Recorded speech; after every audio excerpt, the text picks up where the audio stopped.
जब मैं 16 साल का था और मेरी बहन 20 साल की थी, तब मैं अपनी माँ और बहन के साथ देश भर में गाड़ी चला रहा था। देर हो चुकी थी, लेकिन हम अब भी आराम कर रहे थे और सतर्क थे। हम एक अंतर्राज्यीय रास्ते पर गाड़ी चला रहे थे और हमें गैस और बाथरूम ब्रेक की आवश्यकता थी, इसलिए हम 200 मील में एकमात्र विश्राम स्थल पर रुक गए। गैस स्टेशन पर रोड ट्रिप पर किशोरों से भरी एक वैन थी। साथ ही हमारे सामने पंप पर एक छोटी सी ग्रे कार खड़ी थी, जिसके बाहर 2 युवक खड़े थे। जब हम वहां पहुंचे तो सब कुछ गलत लगा।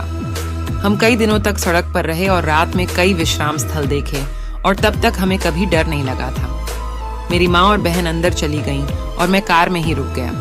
मैंने किशोरों को ये कहते हुए सुना कि वे घबरा गए थे और पंप को चालू नहीं कर सके और वे जल्दी में चले गए। मैं अपने सामने कार को देख रहा था और दोनों आदमी बिल्कुल भी नहीं हिले थे, 1 इंच नहीं। वे बात नहीं कर रहे थे, वे फोन पर नहीं थे, वे वहीं खड़े थे, पत्थर की तरह स्थिर। मेरी बहन और माँ दौड़कर वापस कार के पास आईं, और जब वे अंदर गईं तो दोनों आदमी धीरे धीरे हमारी ओर देखने लगे, जबकि उन्होंने अपने शरीर के बाकी हिस्सों को हिलाया या हिलाया नहीं। और मैं कसम खाता हूँ, हम सभी ने एक ही चीज देखी। उनकी आंखें काली और खाली जैसी काली थीं, सचमुच खाली। काला नहीं, बिल्कुल भी प्रकाश प्रतिबिंबित नहीं कर रहा, बस एक शून्य है। हम वहां से तेजी से निकले और तब तक नहीं रुके जब तक हम अगले शहर में नहीं पहुंच गए।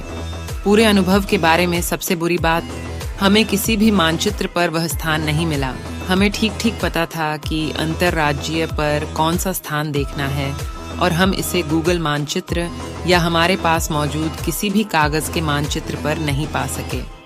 हमने स्थानीय लोगों से सड़क के उस हिस्से पर बने डरावने गैस स्टेशन के बारे में भी पूछा, और हमें केवल भ्रमित करने वाले ही दिखे।